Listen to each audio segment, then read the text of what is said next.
जैसे मेथी को आराम से ये मत सोचना कि मेरा फेस पूरा सब्जी मंडी में देख आएंगे।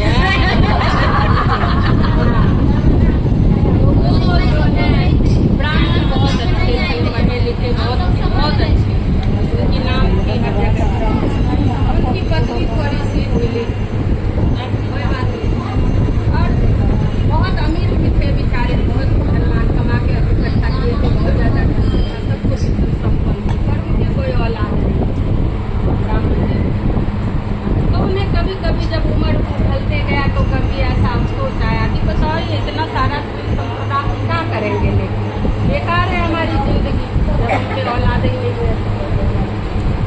उन्होंने और पत्नी से भी कुछ विचार लेते तो उस लायक उनकी पत्नी थी, उनकी पत्नी के नाम थी धुंधली, ब्राह्मण देव की पत्नी के नाम थी धुंधली। वो उस लायक थी ने विचार लेने लगे। कभी कभी हो जाता है जोड़ा में जो है आगे पीछे हो जाता है। बेचारा बहुत शोक करता था, बहुत अफसोस करता था। एक रात उन्हें स्मरण में आई, अब कमाते कमाते परेशान हो गए, चलो एक बार मन को कर जाए, क्या पता कोई तीर्थ की ऐसी महिमा हो जाए। उन्होंने प्रयागराज की रास्ता पकड़ कर प्रयागराज चले गए। प्रयागराज में जाके संगत तट पे स्नान किए और देखे प्रयागराज की तट पे एक महात्मा जो है वहाँ तपस्या कर रहे हैं। वो जैसे स्नान करके वापिस आए तो महात्मा जो तपस्या में लगे थे, तो उन्होंने सोचा ब्राह्मण देवता ने कि जो है तपस्या में लगे हैं तो खास ब्राह्मण देवता को अगर पैर भी छूने जाएंगे तो इनकी तपस्या भंग हो जाएगी। वो उनसे थोड़ा 10 कदम आगे बैठ गए। इन्हें इनका जब ध्यान खत्म होगा जब ये इनका पैर छूएंगे। और वो महात्मा इतने तपस्वी थे, उनकी स्मरण में आ गए कि मेरे इंतजार में कोई ब्राह्मण बैठा है। पहले की तो महात्मा भी ऐसे थे।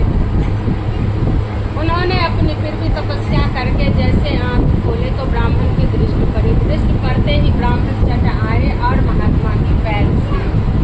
पैर छुए तो ब्राह्मण की आंख से आंसू आ टपकी महात्मा की पैर।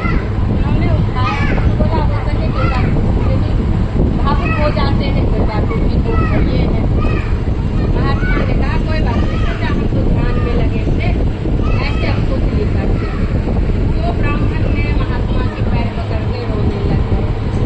तो महात्मा ने पूछा बताओ तुम्हें क्या हुआ, क्या बात है, क्यों तुम इतने भावुक हो? ब्राह्मण क्या चाहिए?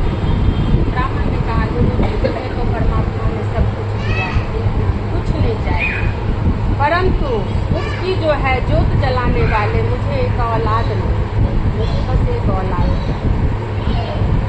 महात्मा जी ने कहा, कुछ देर अपना ध्यान किए और कहने लग गए ब्राह्मण देव आपको औलाद नहीं, आपको चाहिए औलाद। हमने आपके हाथ को कब्जा को पकड़ लिया, मुझे को देना पड़ेगा। महात्मा जी ने प्रयाग तट के गंगा जी से कोई फल ऐसा निकाले, उनकी तो उन लोगों की तो शक्ति अपार है महात्मा की। उन्होंने प्रयाग की गंगा में से कोई फल ऐसा निकाले और उस ब्राह्मण के हाथ में पकड़ा दिए। ब्राह्मण के हाथ में पकड़ा के और बोले जाओ तुम दोनों मियाँ बीवी इसमें से आधा आधा खा लेना, इससे तुम्हें पुत्र की प्राप्ति हो। ब्राह्मण देव ने जो है